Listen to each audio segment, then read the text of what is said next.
Alright, what's up guys? So happy new year first of all, and in this video I'm going to be talking about the Sony G-Master f1.4. So first of all, let me just say I have no idea what this lens is like. In fact, I didn't know this lens entirely at all until today. So my friend just got this from B&H, and we're like, what is the best way to test it out? Photo shoot. So here in studio, we have a few lights set up, and pretty much what we're going to do is we're going to just do some test shots and kind of get like a feel of what this lens is like and give you our initial thoughts and opinions. So yeah, let's get set up. Alright, so first thing I can say, as it pertains to build quality, you can definitely feel the value in this lens. So normally I use the Sony 50mm, which is a much more cheaper and I guess I'd say more plasticky feel.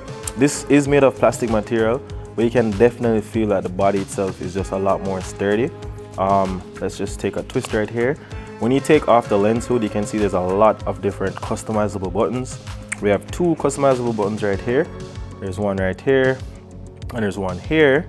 And we also have iris lock, and we have autofocus and manual focus knobs right there too as well. And we also have click. There is a lot of customizable features on this lens, and that's something that I don't know if it means much to you, but you can definitely tell that you paid for some extra features. Alright, so definitely right here, the aperture rings feel very professional. And I just actually realized what a few of these features are. So for the click, which is basically this button right here, when you turn it on and off, basically when it's on, you can actually get like a clicking motion when you're moving the aperture ring. So that basically lets you know that you're changing your aperture. And that's gonna be very good for persons that maybe have like, I guess, you know, big hands and probably don't notice when they're making movements. And then also it has another feature called iris lock, where basically that locks the aperture on the camera itself. So a lot of these features feel like they're for a cinema camera and for a cinema lens. So maybe this is more geared toward those professional videographers. So yeah, let's test it out in actual shooting scenario and see how it holds up.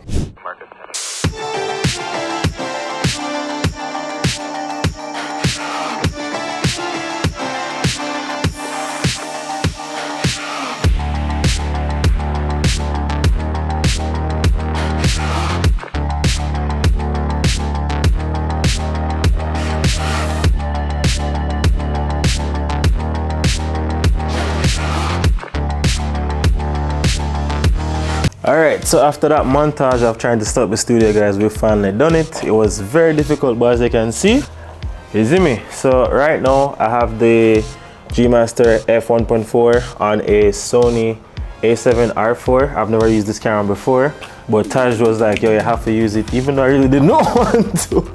But yeah, he's a firm believer, so it's R5. Oh, sorry. It's apparently an R5, guys, not the R4. So yeah, he was like, yo, you have to use it. It's an amazing camera, and why not use the better camera? So let's see how it looks. 50mm ready. We're using a Godox trigger. We're doing a 2-point light setup. Normally I pretty much use 2-point lighting. We could use 3, but I prefer darker pictures. For me, when a picture is dark, it has more character, has more moodiness. I do have the ability to switch up styles, but personally I like grungier pictures, especially for men. So we're taking pictures of ourselves. There's no girls here. so yeah, like we're just gonna take some nice cool portraits, test out the lens, and get some really, you know, dope shots for the gram. Oh, by the way, Taj, plug the gram. Come plug your gram, bro. Taj, bad photographer, Jamaican based, yard man. Boop, boop. Yeah, sorry, I mean bow. Alright, so for those of you guys that don't know what 2-point lighting is, basically, just to give a quick explanation, the light on the left side is gonna be my main light. So we have a big softbox on it that's gonna diffuse the light, so when the light goes on his face, it's not too harsh. Let me turn this down because this feels too bright. Yeah, I prefer darkness, guys. I have a very dark soul. But yeah, so the light on the left is gonna be like the main light, which is gonna add some smooth softness to the face. But to add back some character now, we have a backlight on the other side, and that's going and the backlight on the other side is basically going to outline him. So how you really get like good pictures is contrast. So when you have the backlight on the back side, what it does, it shapes out the person. It also adds a little bit of harshness, but harshness isn't good on the face. You want your face to be smooth and kind of looking good. So you try not to light your face harshly. So Yeah, let's test it right now. Forward, bro.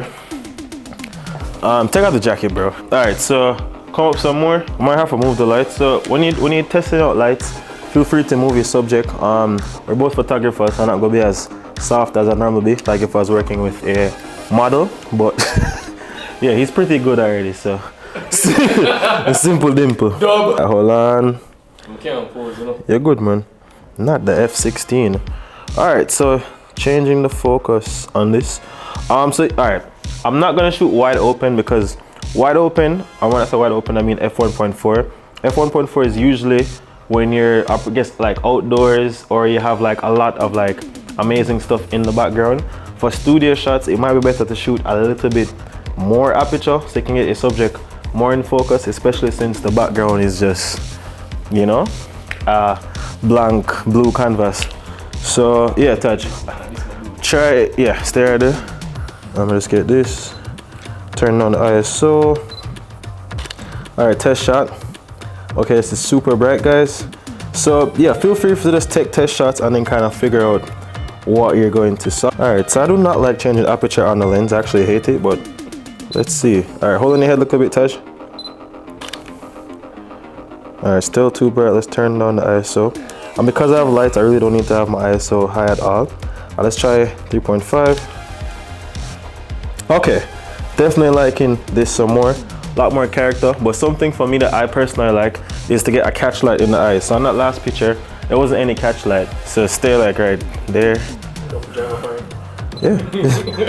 Hold on your head, look a bit. All right, getting somewhere. No, my white balance is definitely off. I'll take that too. All right, ready?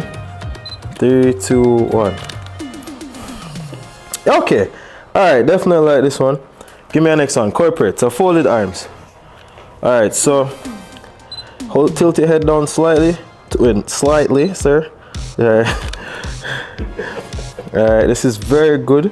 All right, so just a little bit brighter. So hold on. Give me that pose one more time. 3, 2, 1. Now get serious now. All right, so I definitely liking the character on this lens. Photos are looking nice.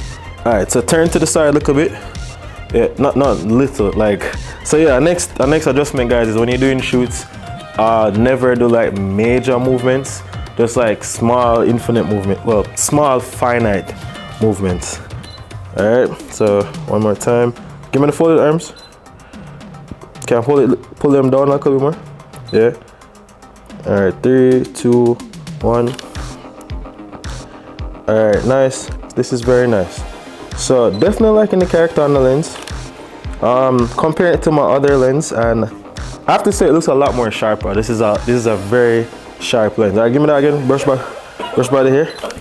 Pretty sure it's not the camera, guys. It is definitely, yo, this tough. This is tough. It's tough. I apologize for the audio, guys. Yeah. Why are we not focusing? What did I press? Hold on. No, I think I accidentally. Oh, that's a point to note. Because this lens has so much buttons, you have to be very mindful that you don't, accidentally switch between. It's very easy to switch between or accidentally press a button. All right, so I'll now become the model. Taj will take over. But yo, definitely have to say, the pictures are super sharp. If a sharp lens is something that you are looking for, this is so hard to stay in focus. But yeah, if you're looking for a sharp lens, then definitely I 100% recommend. I haven't put them on my computer yet, so I don't know how they look on screen. But judging off the camera, super sharp, easy to focus, didn't take me any time. There was not much focus breathing. Yeah, just overall it was a good experience. I really wish I had brought my other 50 so I could basically like versus the two of them. But just from the initial use, I can definitely say it was a good experience. So yeah, I'm about to take some pictures, guys, and I guess you guys can tell me what you think of those. Listen up.